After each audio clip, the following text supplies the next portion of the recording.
प्रणाम करता हूँ। आवाज़ भैया थोड़ा सा वॉल्यूम बढ़ा दो, मेरा वॉल्यूम बहुत कम है। वजन 40 किलो है। हाँ, आवाज़ आ रही है? पीछे आ रही है? पीछे से नहीं आ रही। नहीं आ रही है, नहीं आ रही है। देखो चश्मा वाले भैया कह रहे हैं नहीं आ रही है। जब नहीं आ रही है तो तुमने सुन कैसे लिया कि आ रही है कि नहीं आ रही है?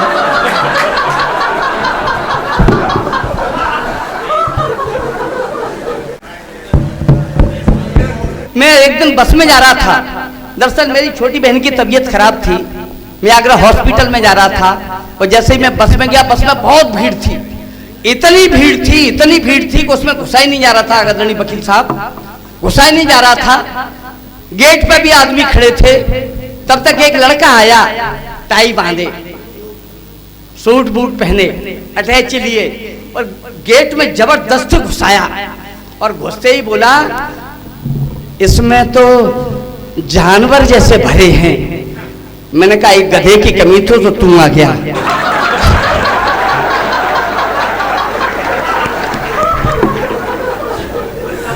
जे कहां से हाथ से उठता है जब पता लगता। ओ मैं जब आगरा हॉस्पिटल में पहुंचा, सच बताता हूँ आपको, मैं आगरा हॉस्पिटल में पहुंचा तो एक माँ बीमार थी। आदरणीय वकील साहब आप सुनना, माँ बीमार थी, एक उम्र लगभग 70-75 साल की थी। माँ बीमार थी, उसके साथ उसका बेटा था, उसकी बहू थी। बेटा कम परेशान था, बहू ज्यादा परेशान थी।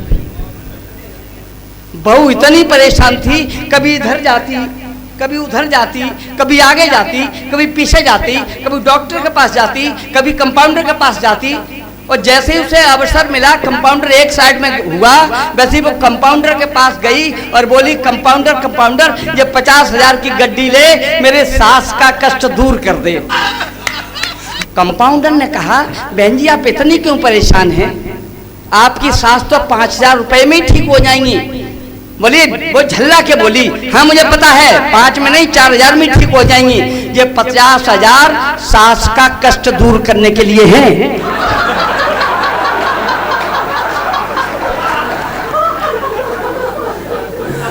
वो भी समझ गया, बोला बहन जी बाहर बैठ लो, 5 मिनट बाद अपनी सास को ले जाना यहाँ से। ये स्थितियां हैं, वो कहीं से कुछ करना नहीं पड़ता। आइए, मेरे सिर पर मुझे सफेदी की दी झलक दिखाई। सुने, मेरे सिर पर मुझे सफेदी की दी झलक दिखाई, बालों पर करवा ली हमने गोदरेज की डाई। मेरे सिर पर मुझे सफेदी की दी झलक दिखाई। आदि शास्त्री जी आप सुनना, आचार्य जी, मेरे सिर पर मुझे सफेदी की दी झलक दिखाई, बालों पर करवा ली हमने गोदरेज की डाई। मेरे बेटे ने जब देखा मेरा ब्लैक नमूना, दौड़ा दौड़ा गया चांद पर लगा पोतने चूना। मेरे बेटे ने जब देखा मेरा ब्लैक नमूना, दौड़ा दौड़ा गया चांद पर लगा पोतने चूना।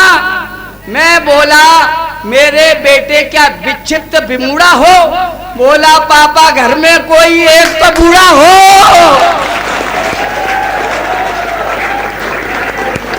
ये स्थितियां हैं साहब, ये स्थितियां बड़ी बड़ी, हाँ बड़ी कारगर होती हैं। वो मैं वकील साहब में बहुत पहले फरीदाबाद एक फैक्ट्री में नौकरी करता था और उस फैक्ट्री में तमाम बालिकाएं, बच्चियां भी आती थी, लड़के भी आते थे। तो उसमें एक लड़की आती थी 20-25 साल की। मैंने सबसे पहले वहीं से हाथ से मेरी समझ में आया, तो वो ढीले ढाले कपड़े पहन के आती थी, खूब लंबे चौड़े ढीले ढाले। तो मैनेजर आया, मैंने कहा कि देखो बेटा, इतने ढीले कपड़े पहन के मत आया करो, अगर कहीं एक आध कपड़ा आपके मशीन में उलझ गया तो आपका जो कपड़ा कट सकता है। लड़की बोली, अगर मैं ढीले नहीं पहन के आऊं, टाइट पहन के आऊं, तो जो लड़के काम कर रहे हैं इनकी अंगुलियां कट सकती हैं।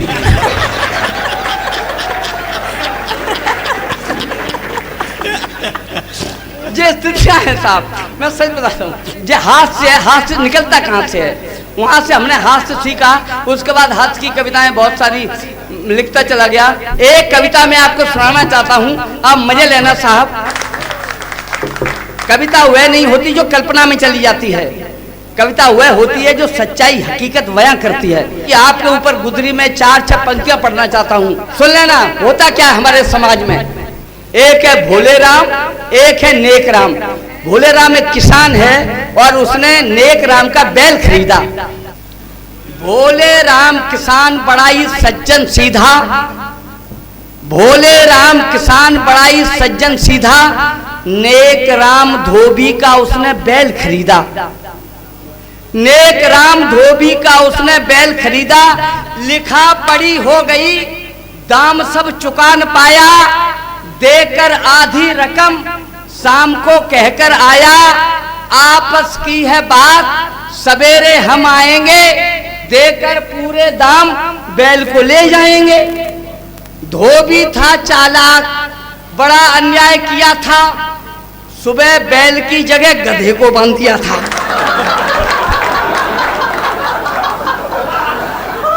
धोबी था चालाक, बड़ा अन्याय किया था, सुबह बैल की जगह गधे को बांध दिया था। भोले ने जब देखा तो आश्चर्य बड़ा है, जहां बना था बैल वहां पर गधा खड़ा है। नेकू बोला, सुनना, नेकू बोला नाथ गर्दना छूट गए हैं, बैल भैया सींग रात में टूट गए हैं।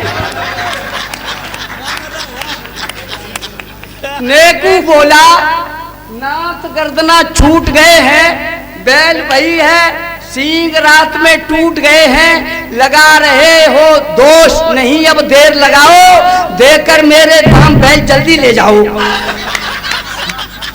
भोले लगे सोचने नेकू दाम न छोड़े, भोले लगे सोचने नेकू दाम न छोड़े, खोट नियत में हुई चलो पंचायत जोड़े। आपका पंचायत होती है। भोले लगे सोचने नेकू दाम न छोड़े, खोट नियत में हुई चलो पंचायत जोड़े। कौन कौन है पंच लगा उसने जासूसी, सरपंच साहब की नेक राम से काना फूसी, उनके आगे मुंह खोले अब हिम्मत किसकी, और पंचों को पिलवा दी उसने दारू बिस्की। पंचों को पिलवा दी उसने दारू बिस्की। सरपंच साहब ने कहा खड़े हो क्रोध फैसला, सुनना, सरपंच साहब ने कहा खड़े हो क्रोध फैसला, भोला की गलती है लोगों सुनो फैसला, बैल खरीदा खबर नहीं थी एंटी क्या है, कल को क्या हो जाए भला गारंटी क्या है। भोला की गलती है लोगों सुनो फैसला, बैल खरीदा खबर नहीं थी अंटी क्या है, कल को क्या हो जाए भला गारंटी क्या है। नेकी के बदले में ये व्यवहार दे दिया, यह क्या कम एहसान के बैल उधार दे दिया, यह क्या कम एहसान के बैल उधार दे दिया, यह क्या कम एहसान के बैल उधार दे दिया।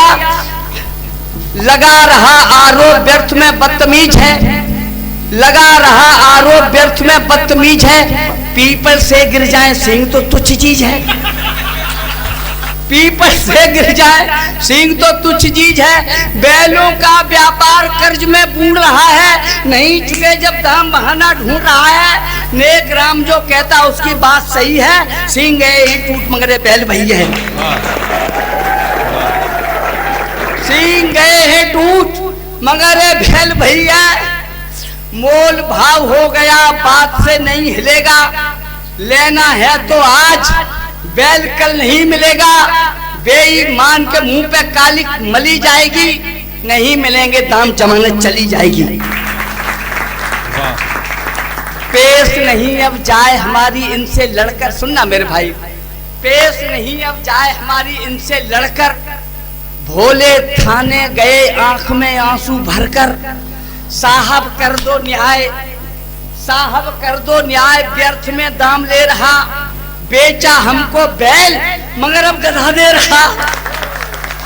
पैरों पर गिर पड़ा बड़ा मजबूर अर्ज कर, इंस्पेक्टर साहब चिल्लाए बड़े गर्ज कर, झूठ बोलता है तू भी तो कम मक्कार नहीं है, पुलिस गधे घोड़ों की कोई ठेकेदार नहीं है। झूठ बोलता है तू भी तो कम मक्कार नहीं है, पुलिस गधे घोड़ों की कोई ठेकेदार नहीं है, आ जाते हैं रोज यहाँ आपस में लड़कर। तभी एक दीवान उसे ले गया पकड़कर, तभी एक दीवान उसे ले गया पकड़कर। पता नहीं क्या हुआ, पुलिस के हथकंडे थे, जादू जैसा असर, दरोगा जी ठंडे थे। पता नहीं क्या हुआ, पुलिस के हथकंडे थे, पता नहीं क्या हुआ, पुलिस के हथकंडे थे, जादू जैसा असर, दरोगा जी ठंडे थे। पीठ ठोंक कर बड़ी जोर से ऐसे बोले, चिंता मत तुम करो, काम सब होगा भोले। नेक राम के ऊपर इतनी लाठी पिलवाऊंगा, तुम्हें बैल की जगह बैल ही दिलवाऊंगा। तुम्हें बैल की जगह बैल ही दिलवाऊंगा। लिए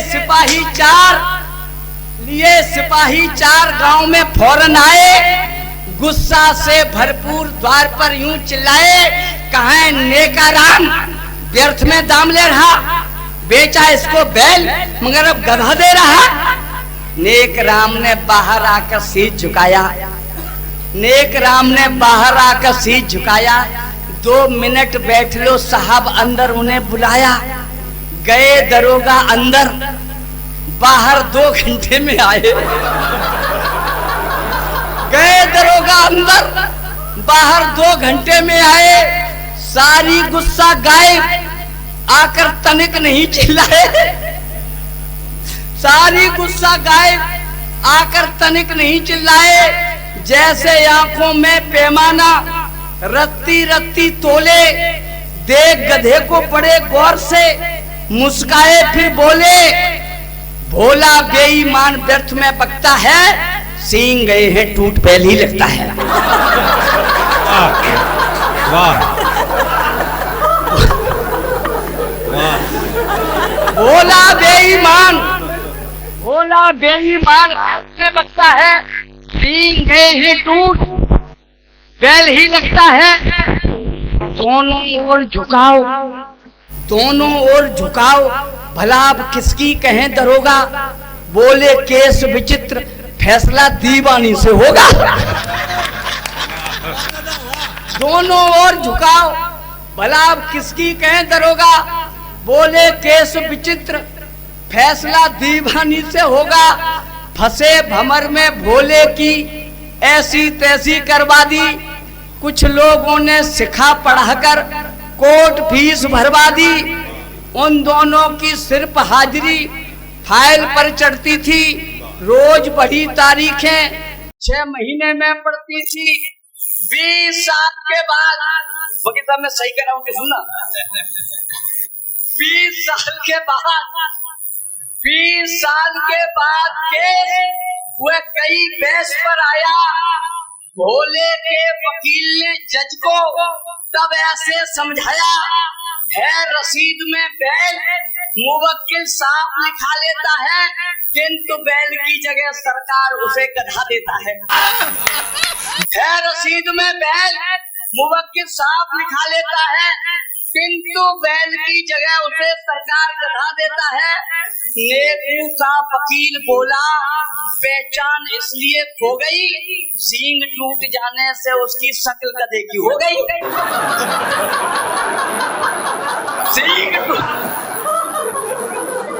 सींग टूट जाने से उसकी शक्ल गधे की हो गई। और बागी पंचायत सुना, मजे लेना साहब इस देश की अदालत के, सींग टूट जाने से उसकी शक्ल गधे की हो गई, उसे दिखा देता लाकर, मजबूरी कूच कर गया, वो झगड़े वाला बैल श्रीमन पिछली साल मर गया। अब 20 साल तक गधा कर था, नहीं तो बेच दिया हुआ उसने। उसे दिखा देता लाकर, मजबूरी कूच कर गया, झगड़े वाला बैल श्रीमन पिछली साल मर गया। जज ने ऑर्डर किया, विवादी जीव सामने लाओ, अगर मर गया है तो उसकी हड्डी हमें दिखाओ। भाई जज साहब तो ऐसे ही आदेश करते साथी, जज ने ऑर्डर किया विवादी जीव सामने लाओ, अगर मर गया है तो उसकी हड्डी हमें दिखाओ। ऑर्डर खाने गया, पढ़ा था उन्हीं दरोगा जी ने, संकट में पड़ गए हड्डियां कहाँ गधे की भी है। संकट में पड़ गए हड्डियां कहाँ गधे की भी ने, चक्कर में दीवान सिपाही हाथ नफ्स की छूटी, लाए हड्डियां पीन लगा दी होमगार्ड की ड्यूटी। लाए हड्डियां पीन लगा दी होमगार्ड की ड्यूटी।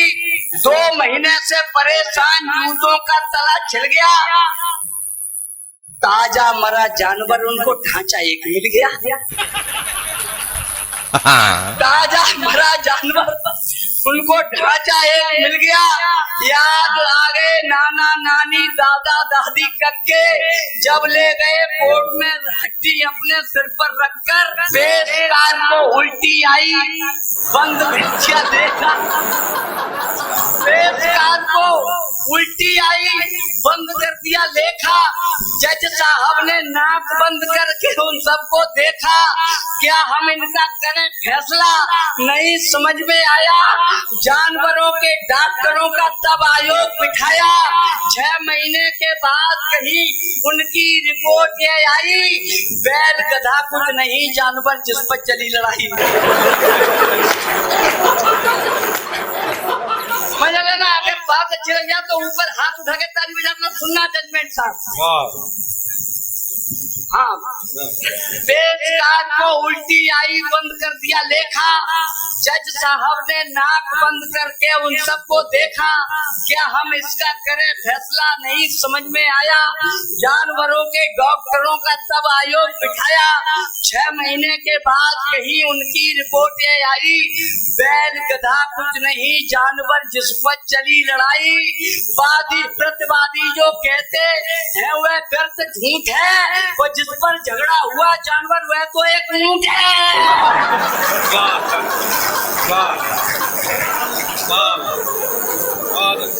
जिस पर झगड़ा हुआ जानवर वह तो एक ऊंट है। यही न्याय है, यही व्यवस्था। वादी प्रतिवादी जो कहते हैं वह व्यर्थ झूठ है, जिस पर झगड़ा हुआ जानवर वह तो एक ऊंट है। न्यायालय ने उस गरीब की कैसी उचित खबर ली। अबे सुनना, मुझे ताली बजा के बजा करना, अभी नहीं, जब कपड़ा पढ़ूं उसके बाद। न्यायालय ने उस गरीब की कैसी उचित खबर ली, भोले ने जजमेंट सुना तो आत्महत्या कर ली। भोले ने जजमेंट सुना तो आत्महत्या कर ली। यही न्याय है, यही व्यवस्था। फिर काहे का भय हो, हिंदुस्तान के न्यायालय तुम जियो तुम्हारी जय हो। हिंदुस्तानी न्यायालय तुम जियो तुम्हारी जय हो। घर गृहस्थी में बड़ी झंझट होते हैं, हल्की हल्की बातें होती हैं। एक दिन मैंने अपनी पत्नी को हड़काया, साथी सुनना, मैं सच्ची बयानबाजी करता हूँ। एक रोज अपनी पत्नी को यूं कहकर हड़काया, अब आप सुनना, एक रोज अपनी पत्नी को यूं कहकर हड़काया, कहाँ गई थी बोल, सुबह से चारों ओर ढूंढाया। वैसे तो फितरत मेरी हर जगह बराबर हक देना, पर कभी भूलकर घर से बाहर पैर नहीं तू रख देना, पर कभी भूलकर घर से बाहर पैर नहीं तू रख देना। अग्नि परीक्षा देने वाले बहाने नहीं बनाने दूं। मैं राम नहीं हूं जो दोबारा इस घर में आ जाने दूं। पत्नी बोली, मुंह बंद करो, मैं चोट नहीं खाने वाली, और एक बार जो निकल गई फिर लौट के नहीं आने वाली।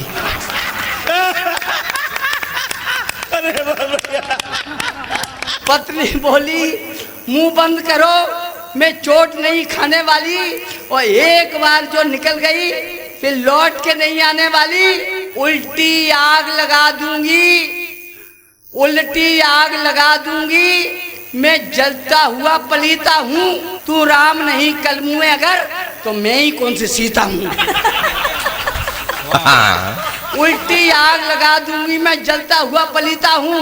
तू राम नहीं कलमू है अगर, तो मैं ही कौन सी सीता हूँ। हम हुए सरेंडर, हम हुए सरेंडर। अजय ज्यादा मत हंसो, मेरी हंसी खुल जाएगी। तू राम नहीं कलमू में अगर, तो मैं ही कौन सी सीता हूँ। हम हुए सरेंडर, यूं बोले दो चार तो चरण चूमती हैं।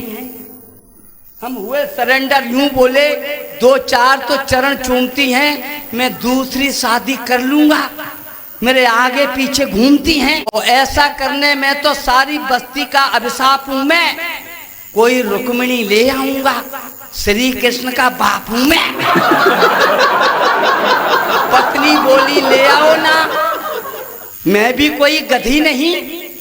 दो चार तुम्हारे पीछे हैं, तो मैं भी एक से बंधी नहीं।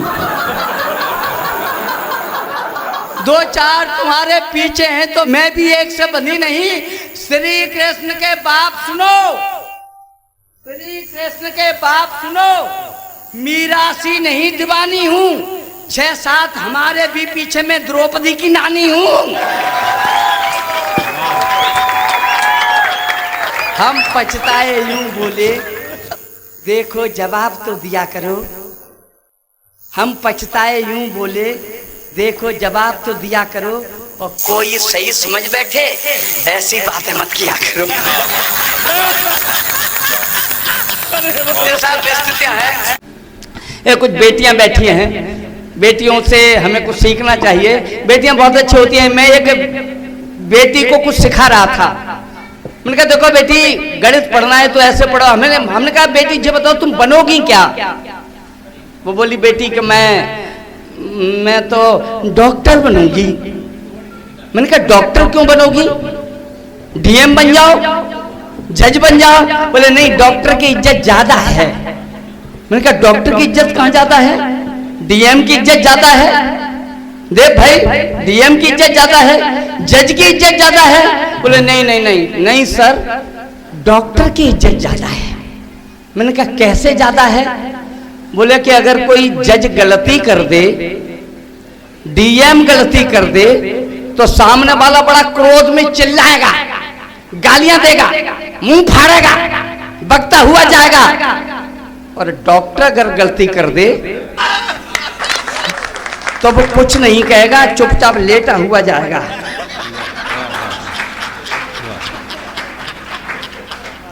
देखिए इतनी हल्की पिटपिट में मैं कविता नहीं पढ़ता हूं।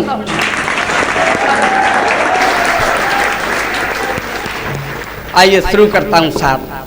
माँ की 4 पंक्तियां शुरू करता हूं। वैसे तो मैं किसी भी कवि सम्मेलन में अपने आदरणीय आत्म प्रकाश दादा की 4 पंक्तियों से आज करता हूं। चूंकि मरने से पहले उन्होंने मुझसे एक वचन लिया था, शायद मेरठ का ही कवि सम्मेलन था।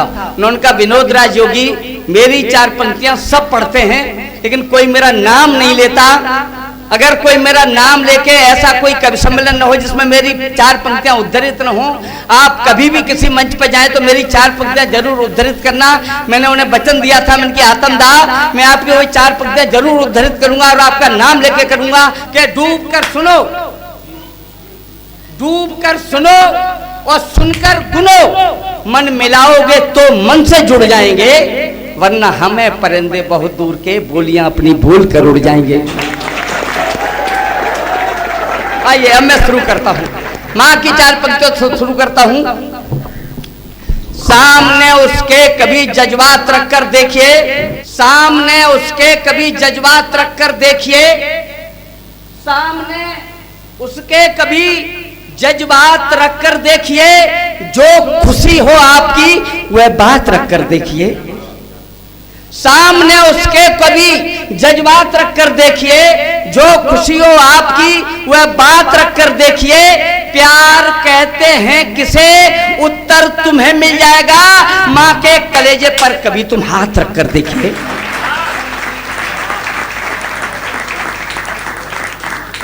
वाह देखिए, बात समझ में आ जाए तो मुझे लिया करो, है ना।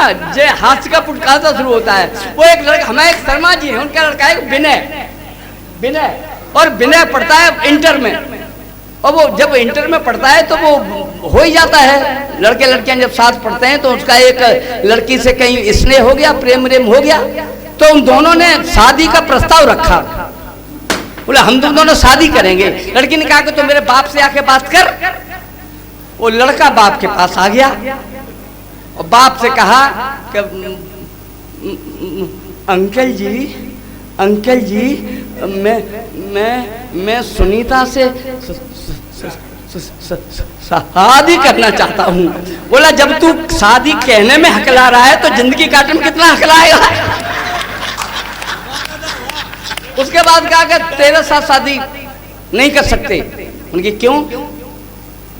उसका लड़की का बाप बोला कि देखो मैं नहीं चाहता कि मेरी बेटी सारा जीवन किसी गधे के साथ काटे।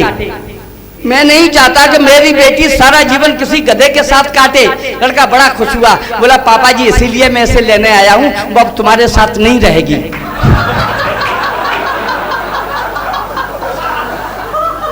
ये सब स्थितियां हैं। अच्छा एक कविता पढ़ के सुनाई देते हैं, ठीक है ना? मैं कौन सी? नहीं तेरी भाई तो सबकी सुनाई। दरोगा जी सुनने आए हो? अरे एक दरोगा ने अपराधी बड़ी जोर से मारा, एक दरोगा ने अपराधी बड़ी जोर से मारा। वह बोला बाबूजी बोलो क्या है दोष हमारा, बेरहमी से मार रहे हो बाल बिगल जाएंगे, दर्द नहीं झेलता है निश्चय प्राण निकल जाएंगे, नहीं मौत की चिंता है वह तो निश्चय आएगी, मगर सोच है यही पड़ोसन विधवा हो जाएगी। नहीं मौत की चिंता है वह तो निश्चय आएगी, मगर सोच है यही पड़ोसन विधवा हो जाएगी। कहने लगे दरोगा रेसठ दुष्चरित्र ढोंगी रे, तेरे मरने से किसकी पत्नी विधवा होगी रे। अपराधी बोला सच कहता मैं जोशी वो जोशिन है, श्रीमान जी मेरी पत्नी का ही नाम पड़ोसन है।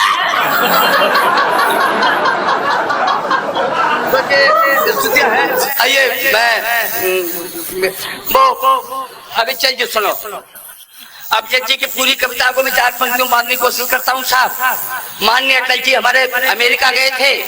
माननीय अटल जी के काल की 4 पंक्तियां सुना रहा हूँ आपको।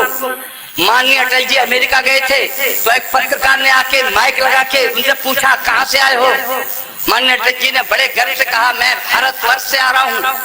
पत्रकार ने कहा कि अरे तुम तो ऐसे कह रहे हो जैसे तुम्हारा देश ही दुनिया में सर्वोपरि हो। इतना गर्व किस बात का, इतना अभिमान किस बात का? बोला अभिमान क्यों नहीं है, तुमसे हमारा देश कोई कम है क्या?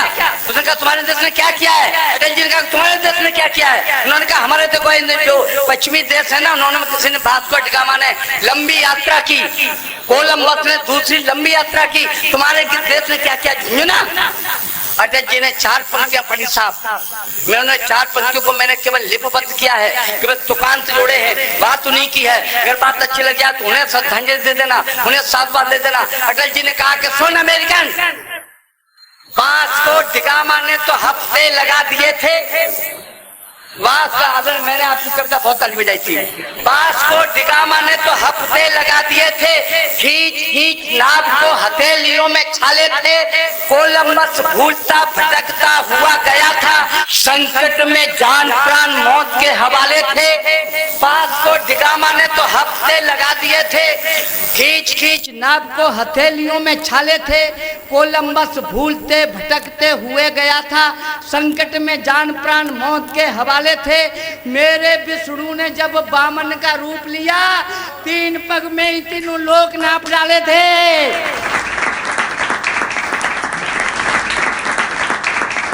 ये मैंने आपका टेम्परेचर बढ़ाया, मैंने आपको यह दिखाने की कोशिश की कि ओज मैं भी पढ़ सकता हूँ, लेकिन मैं पढ़ता नहीं हूँ। इसलिए नहीं पढ़ता हूँ कि खामखा का फिजूल में टेंशन में तुम्हें क्यों दूँ। ये भी मास्टर साहब हैं, इधर भी मास्टर साहब हैं। एक मास्टर साहब ने एक लड़के से पूछ लिया कि ये बताओ सिद्धांत और विश्वास में क्या अंतर है। बोले सिद्धांत विश्वास में कुछ अंतर नहीं है, आप जो थ्योरी हमें पढ़ा रहे हैं ये सिद्धांत है, और हम जो पढ़ रहे हैं आपके दिमाग में जो है कि हम जो पढ़ रहे हैं ये आपका विश्वास है, जरूरी नहीं है कि हम पढ़ ही रहे हों। तो इसलिए जो प्राइमरी के टीचर हैं। आइए, जब ये कार्यक्रम आदरणीय वकील साहब की पूज्या माँ के संदर्भ में है, आइए तो माँ शीर्षक से 4 पंक्तियां मैं आपको सुनाता हूँ, सुन लेना।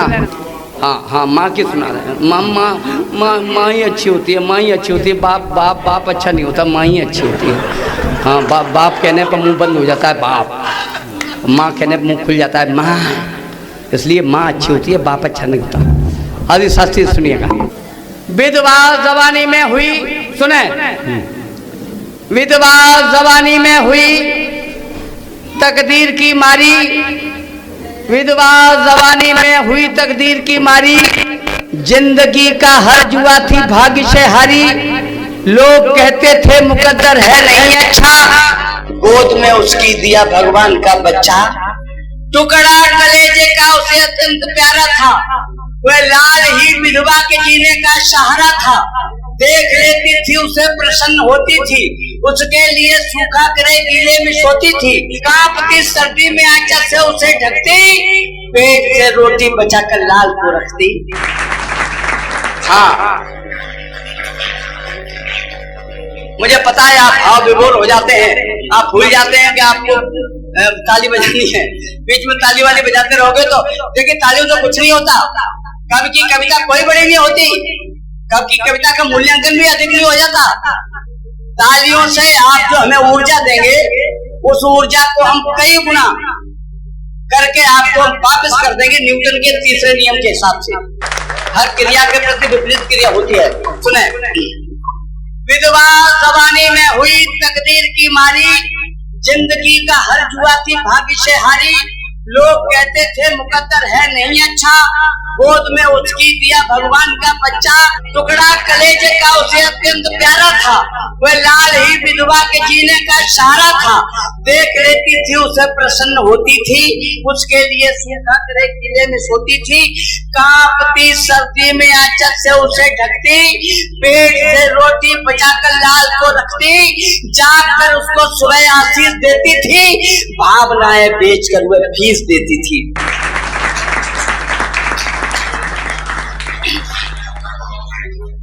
भावनाएं बेचकर वह फीस देती थी। सोचती थी पुत्र पैरों खड़ा होकर, सुख हमें देगा मेरा बेटा बड़ा होकर। साधना सच्ची, इरादा सख्त कट्टर था, माँ की दुआओं से बना बेटा कलेक्टर था। माँ की दुआओं से बना बेटा कलेक्टर था। मंजिल उसे जब मिल गई, शादी रचाई थी। पत्नी बड़ी ही खूबसूरत मैम आई थी, रूप का झूला मिला तो झूल बैठा था। माँ के पुराने कष्ट सारे भूल बैठा था। माँ के पुराने कष्ट सारे भूल बैठा था। मौन यौवन की खुशी से खेलती कैसे, आधुनिक लड़की सास को झेलती कैसे।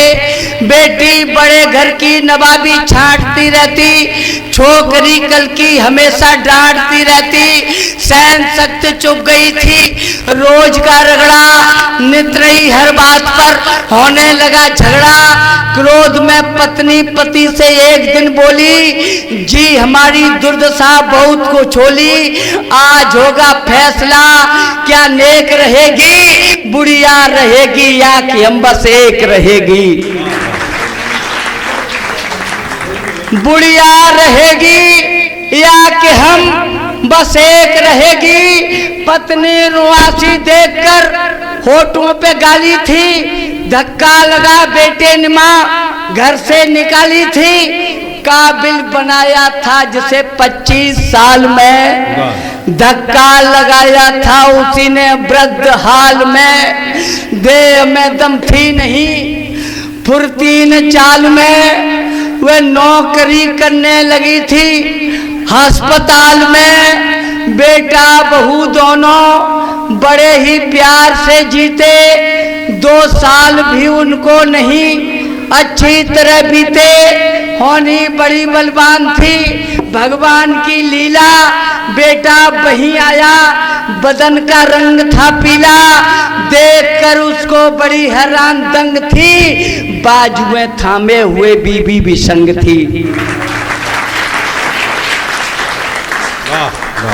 बाजुएं थामे हुए बीबी भी संग थी, विधि का विधान है कभी मासा कभी तोला, जांच जब उसकी हुई तो डॉक्टर बोला अनुमान है ये रोज ही पीते शराब हैं, इनकी दवा होगी नहीं, गुर्दे खराब हैं, मौत से रिश्ता करे बदले में जान दे, इनको बचा सकता वही गुर्दों का दान दे। वाह वाह, बहुत अच्छी। इनको बचा सकता वही गुर्दों का दान दे। और पत्नी से कहा कि पत हैं तुम्हारे, पत हैं तुम्हारे, तो बिहू रचना तुम्ही भेदो, सिंदूर की रक्षा करो, गुर्दे इन्हें दे दो। मैं बोली लाभ क्या, खतरा भरा डर है, यह जिए या हम जिए हक तो बराबर है। वाह वाह। मैं बोली लाभ क्या, खतरा भरा डर है, यह जिए या हम जिए हक तो बराबर है, मार कर हमको अगर इनको बचाएंगे, विश्वास क्या है ठीक नीचे हो ही जाएंगे, झेलना ही है लग सिंदूर जो होगा, होगा भाई भगवान को मंजूर जो होगा, मैं मर नहीं सकती हूँ दुनिया जाए भाड़ में। सुन रही थी माँ खड़ी पर्दे की आड़ में। वाह वाह वाह। मैं मर नहीं सकती हूँ दुनिया जाए भाड़ में। सुन रही थी माँ खड़ी पर्दे की आड़ में, बाद उनके हुए गई, बाद उनके हुए गई, फैला रही झोली, बाद उनके हुए गई, फैला रही झोली, आंसुओं को रोककर रोती हुई बोली, एहसान मानूंगी बड़ा फिर देखभाल लो, मैं खुशी से दे रही गुर्दे निकाल लो।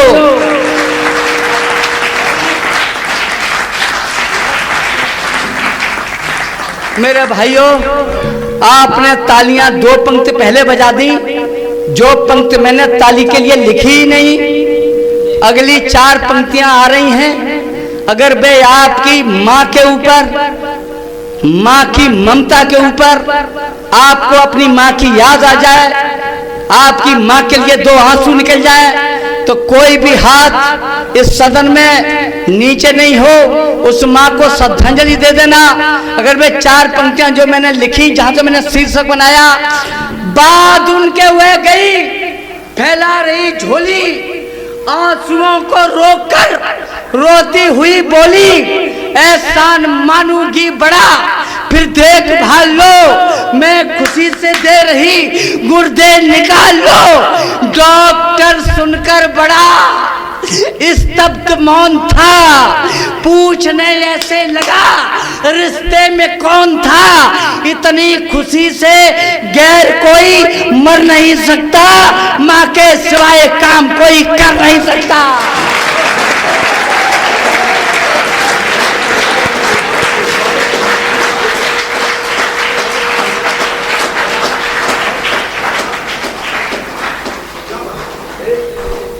इतनी खुशी से गैर कोई मर नहीं सकता, माँ के सिवा, माँ के सिवाय काम कोई कर नहीं सकता। निश्चय तुम्हारा पुत्र था, निश्चय तुम्हारा पुत्र था, लड़का जो आया था, माँ ने सभी किस्सा पुराना कह सुनाया था, कहने लगी अंदाज है, सुनना माँ की कहानी, कहने लगी अंदाज है, अंदाज ही रखना, उसको बताना मत, आपे राज ही रखना। माँ नहीं चाहती कि बेटा मेरा दुखी हो जाए, मेरी बात सुन के मेरा एहसान उस पर पहुंच जाए। माँ कोई एहसान नहीं लाती साहब, उसको बताना मत, आप राज ही रखना। गुर्दे दिए हंसकर, गुर्दे दिए हंसकर, वेदना मौन झेली थी, जिंदगी देकर खुशी से मौत ले ली थी। ठीक जब वह हो गया डॉक्टर से बोला यूं, आपने जीवन दिया, बोलो तुम्हें क्या दूं। डॉक्टर बोला शर्म से डूब जाएगा, एहसान का बदला भला तू क्या चुकाएगा। एहसान का बदला भला तू क्या चुकाएगा। ये काम है उसका, तुझे बचपन से पाला है, धक्का लगा तूने जिसे घर से निकाला है।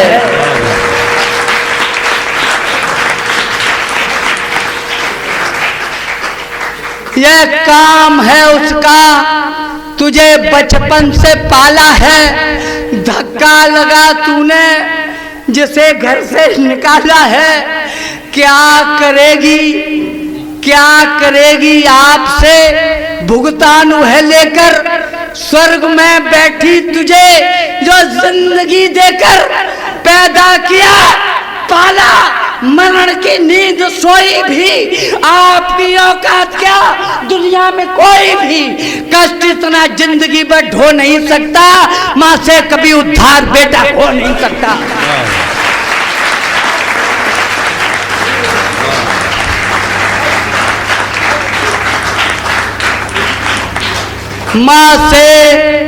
माँ से कभी उद्धार बेटा हो नहीं सकता।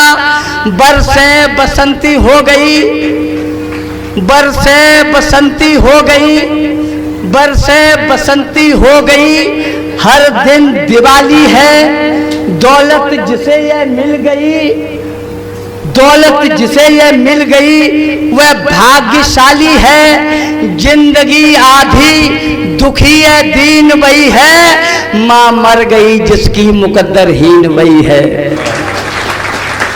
माँ मर गई जिसकी मुकद्दरहीन वही है। देवता सबसे बड़ा, देवता सबसे बड़ा स्वर्गीय खम्भ है। और मुझे विदा कर देना मेरे भाई, आप मुझे विदा कर देना, मैं अपना स्थान लेता हूँ, मुझे घर भी जाना है। अभी हमारी दो विभूतियाँ जिनके लिए पूरा मंच सजाया गया, मैं उन्हें प्रणाम करता हूँ और मैं उनसे क्षमा भी मांगता हूँ कि मैंने वक्त ज़्यादा ले लिया, आपके हिस्से का ले लिया, लेकिन आप हमारे बुजुर्ग हैं, हम आपका हिस्सा नहीं लेंगे तो क्या पाकिस्तान का लेंगे।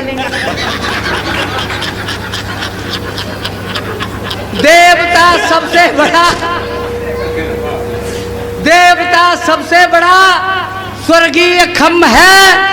पूजा करो इसकी यही साक्षात ब्रह्म है, पूजा करो इसकी यही साक्षात ब्रह्म है, पूजा करो इसकी यही साक्षात ब्रह्म है, पूजा करो इसकी यही साक्षात ब्रह्म है। जय हिंद, जय भारत माता, नमस्कार, फिर मिलेंगे।